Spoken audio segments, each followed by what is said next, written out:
First open the software.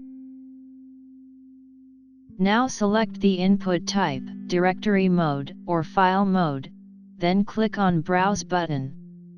After importing you can see a preview of the files. After that, click on the Browse button to select a location for the output file. You can create separate MBOX file for each subfolder.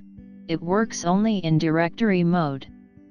Finally, click on Start Converting button to start the process.